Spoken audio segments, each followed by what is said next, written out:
My dad made me pay for all my college expenses. Now he brags about buying my little sister an apartment so she doesn't have to live with roommates. I got my first job at 17, flipping burgers at a fast food joint just off the main highway in town. It wasn't glamorous, and the grease clung to my clothes like a second skin, but I wasn't picky. My parents had made it clear. If you want to go to college, you're going to have to contribute. It wasn't a suggestion, it was an ultimatum. At the time, I didn't even know if I wanted to go to college. I didn't have some big dream of being a lawyer or a doctor or whatever my parents had in mind for me. But it wasn't about what I wanted. It was about what they wanted, and what they wanted was a son they could brag about at family barbecues. So I worked. Nights, weekends, holidays, whatever shifts they gave me, I took. I managed to save enough to pay for my first semester at the local university. It wasn't Harvard or Stanford, but I figured it would be enough to keep them happy. My sister Emily was a different story.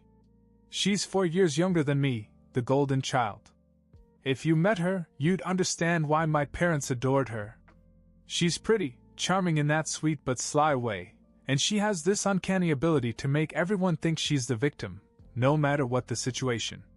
She's the kind of person who could crash your car and somehow convince you to apologize for letting her drive it.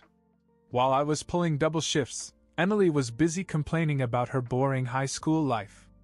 My parents bent over backwards to solve her problems. She didn't like her math tutor? They hired another. She wanted a new cell phone? She got the latest model. And when she started looking at colleges, they practically rolled out the red carpet. Me? I got a pat on the back and, if I was lucky, a good job, son. I didn't resent Emily at first. She was my little sister, and I wanted to protect her. But as time went on, it became clear that my parents didn't just love her, they worshipped her. I was just the invisible son, there to fill in the gaps when needed. By the time Emily graduated from high school, my resentment had begun to simmer. I was 2 years into college, juggling classes and work, barely keeping my head above water. My parents were constantly pressuring me to focus more on school, saying things like, "You're not getting any younger, and, if you don't graduate, what are you going to do with your life?" They didn't seem to care that I was paying for most of it myself. Meanwhile, Emily was preparing for college in a very different way.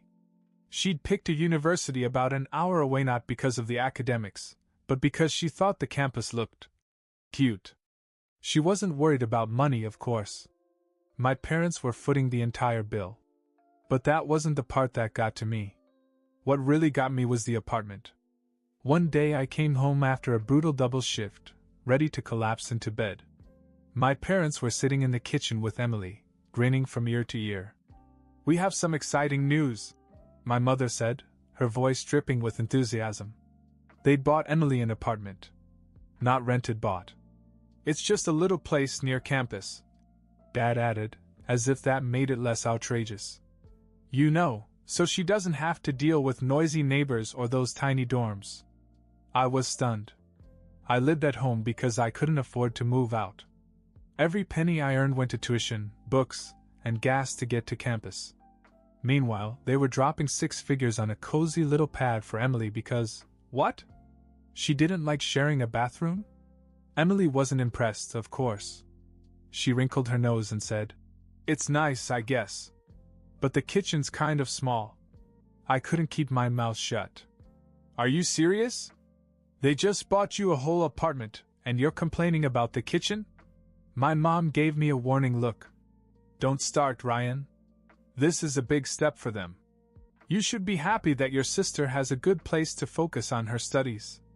Focus on her studies. Right. Emily had never worked a day in her life. She didn't even want to go to college.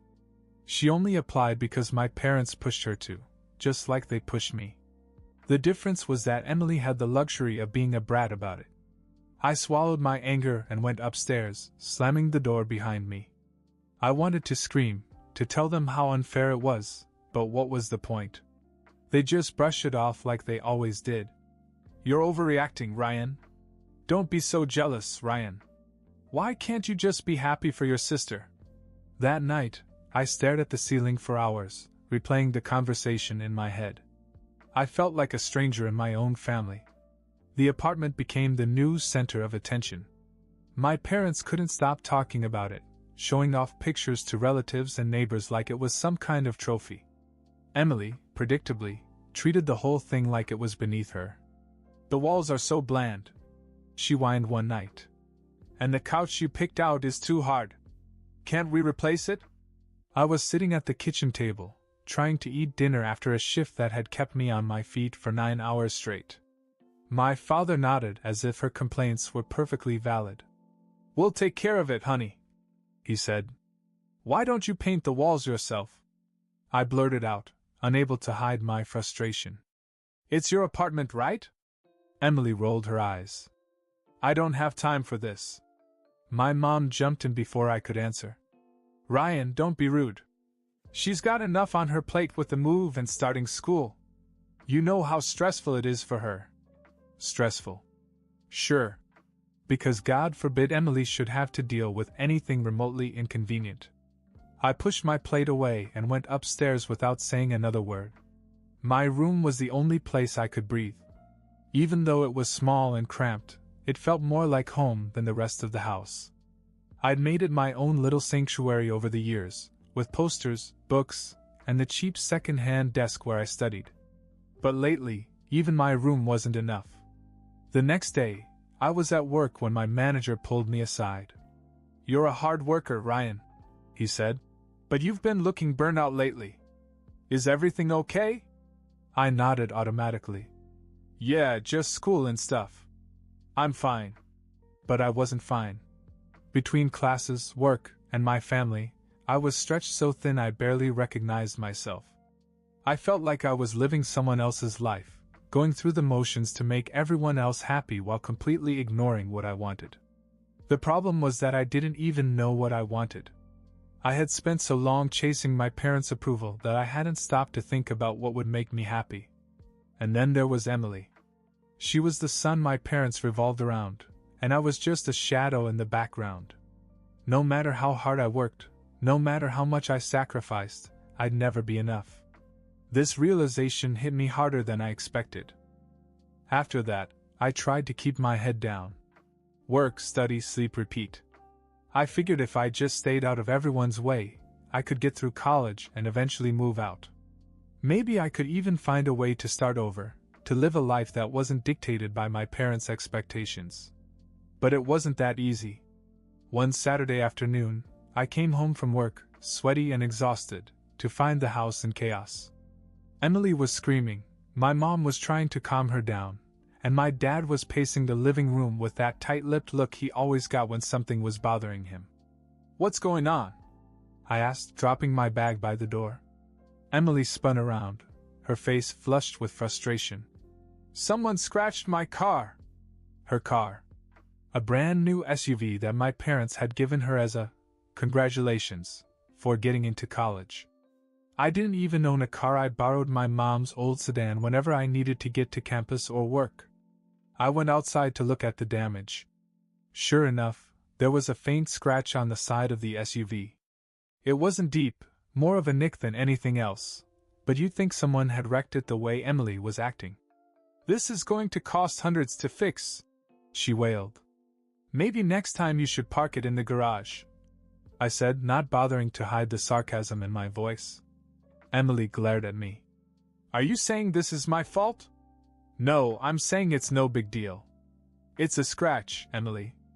The car still runs, doesn't it?" My mom came out then, her hands on her hips. "Ryan, don't make this worse. Your sister's upset and you're not helping." "Of course not," I muttered. "Why would I help? I'm just the guy who's working himself to death to pay for school while you two bend over backwards to make sure she's comfortable." That hit a nerve. My mom's face hardened. "Don't start that again, Ryan. We've done a lot for you." "Like what? Letting me pay for college while you bought her an apartment and a car?" "Yeah, thanks for that." My dad finally stepped outside, his voice low but firm. "Enough. That's no way to talk to your mother." I looked at them all, Emily sulking, my mom glaring, My dad acting like I was the problem, and I realized something. No matter how hard I worked, no matter how much I sacrificed, I would never be their priority. They had made their choice, and it wasn't me. After the car fight, something shifted inside of me. I stopped trying so hard.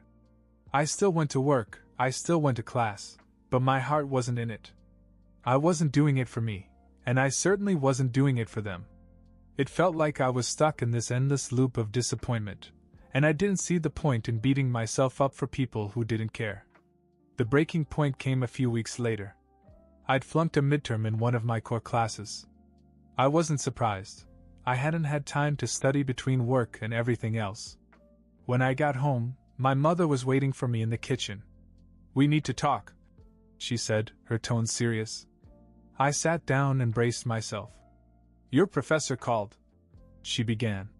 "He said you're not doing well in his class. What's going on?" I shrugged. "I'm working full-time and taking a full course load. It's a lot. You need to make school a priority," she said, as if it were that simple. "If you don't pass your classes, you're just wasting time and money." Something inside me snapped. "Whose money am I wasting, Mom? Mine? Because I don't see you or Dad paying for my tuition." "That's not fair," she said, her voice rising. "We've supported you in other ways. Like buying Emily a car? Or an apartment? That kind of support?" My dad walked in at that moment, catching the end of the conversation. "Don't start that again, Ryan. Your sister is doing what she's supposed to be doing, focusing on school. You should take a page out of her book." I laughed bitterly. "Emily doesn't even want to go to college. She's only doing it because you're making her, and she's still getting everything handed to her on a silver platter. Meanwhile, I'm busting my ass and all I get is criticism."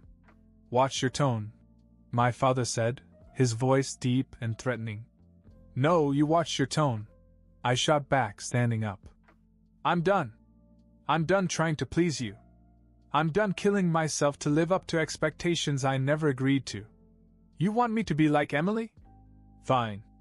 Let her be your perfect child. I'm out." My mother stared at me, her eyes wide. "What does that mean?" "It means I'm dropping out," I said, the words tumbling out before I could think them through. "I'm done wasting my time and money on a degree I don't even want." The silence that followed was deafening.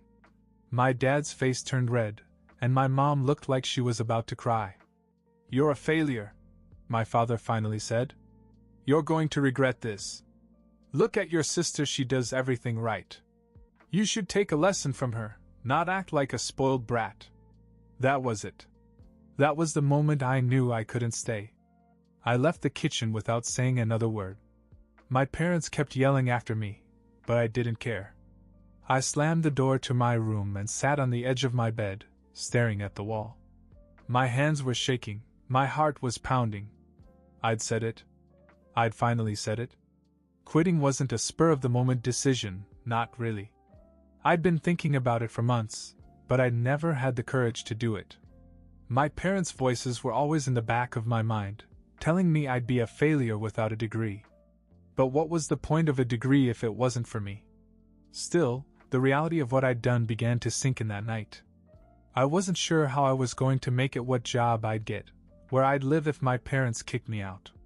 All I knew was that I couldn't live like this anymore. The next morning, my dad cornered me before I could leave for work. "You're not dropping out," he said firmly, like it wasn't even up for discussion. "I already have," I said, grabbing my bag. He blocked the door. "You think you can just quit and walk away? That's not how life works, Ryan. You're going to college whether you like it or not.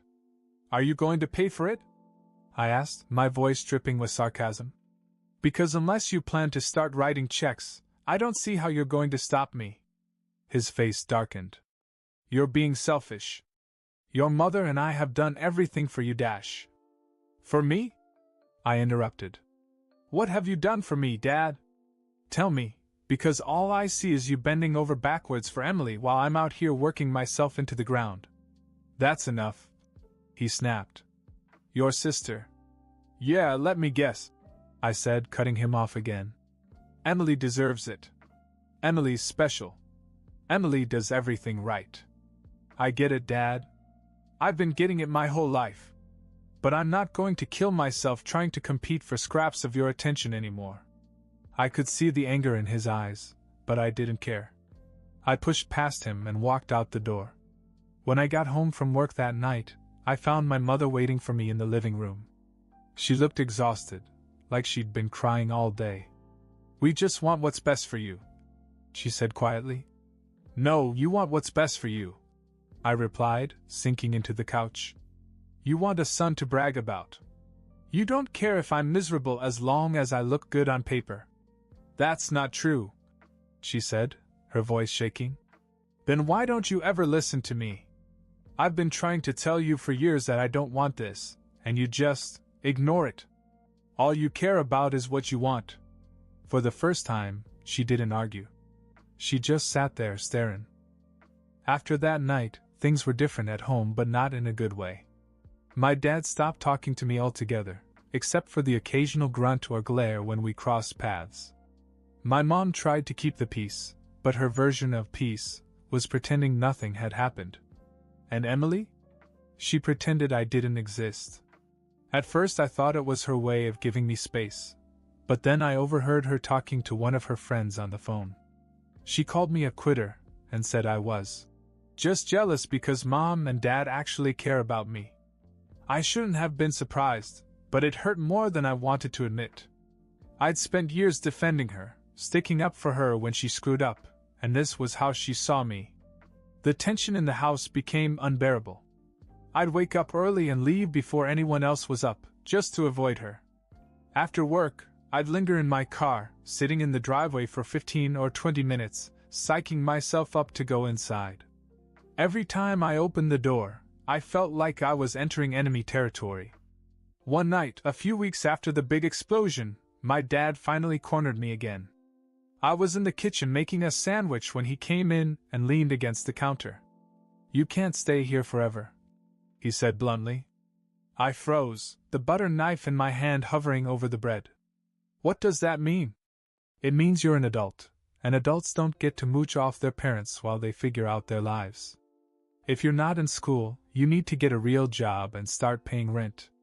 Otherwise, you need to leave." I laughed bitterly. "A real job? You mean like the one I've been working to pay for school because you refused to help me? That job? Don't play the victim," he snapped. "You're the one who decided to drop out. You think you can just do whatever you want and not face any consequences? You mean like Emily?" I shot back. "Because she's been doing this her whole life and you never said a word to her about consequences." "Emily works hard," he said, his voice rising. "No, she doesn't," I shouted. "She complains, and you fix it. She quits, and you make excuses for her. I've been the one holding it all together, and all you've ever done is tell me I'm not enough." We stood there, staring at each other, the silence between us so thick it felt suffocating. Finally, I broke it. "Fine," I said. "You want me out? I'll go." That night I packed a bag. I didn't know where I was going, but I knew I couldn't stay. I left a note on the kitchen table, just a few lines saying I needed space and that I'd be in touch when I was ready. Then I grabbed my things and walked out the door. Walking out of the house felt surreal. I dreamed about it for years, but the reality was messier than I expected. I didn't have a plan. I didn't even have a clear destination. All I knew was that I couldn't go on living the way I was living. I spent the first few nights sleeping on a friend's couch. Jason, one of my coworkers at the burger joint, didn't ask many questions when I showed up with a duffel bag. He just handed me a beer and said, "Stay as long as you need to, man." That first night, as I lay on Jason's lumpy couch, I felt a strange mixture of fear and relief. I was terrified of what was to come, but for the first time I didn't feel trapped. Over the next few weeks, I began to piece my life back together. I picked up extra shifts at work and managed to save enough to rent a room in a shared house. It wasn't much, a tiny room with peeling paint and a mattress that creaked if you so much as breathed, but it was mine. Living alone came with its own challenges. Money was tight, and I had to get creative to stretch my budget. I learned how to cook basic meals, scrimp on necessities, and deal with problems without calling my parents for help. It wasn't easy, but it felt good. One day I ran into an old friend from high school, Jake. He was working as a freelance photographer and seemed really happy. When I told him about everything that had happened, he just nodded and said, "Man, sometimes you gotta burn it all down to start over." That stuck with me. I didn't know exactly what I wanted to do with my life, but I started thinking about it in a way I never had before. I realized that I had spent so much time chasing my parents' approval that I hadn't stopped to figure out what I actually liked. Jake invited me to come along on one of his shoots, just for fun. I spent the afternoon helping him set up and watching him work. It wasn't glamorous, but there was something inspiring about the way he threw himself into his art. "Have you ever thought about doing something creative?" he asked as we packed up. I laughed. "Me? I've never been the artistic type." "You don't have to be artistic," he said. "You just have to find something that makes you want to get out of bed in the morning." That conversation planted a seed. For the first time in a long time, I began to think about what might make me happy, not my parents, not Emily, just me. It had been months since I had left. I hadn't spoken to my parents in that time, though I'd heard from Jason that they'd been asking around, trying to find out where I was. I ignored their texts, their emails, even the voicemails my mom left, always the same tone, a mix of guilt and passive aggression. I didn't owe them anything anymore, and I was done pretending otherwise. But one night, as I sat in my tiny room scrolling through job postings, my phone lit up with my mom's name. For a moment, I considered letting it go to voicemail, as I always did. But part of me wanted to hear what she had to say. I answered. "Ryan?" Her voice was sharp, as if she was already angry. "Yeah," I said flatly. "Well, it's about time you picked up," she snapped. "We've been trying to reach you for weeks.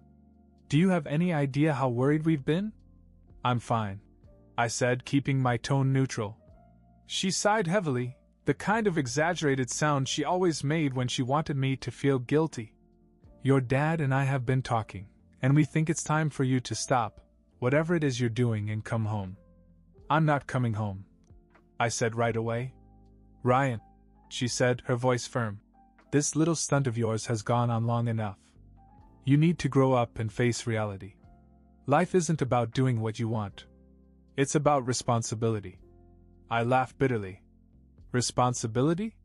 You mean like working full-time while trying to juggle school just to pay for a degree I didn't even want?"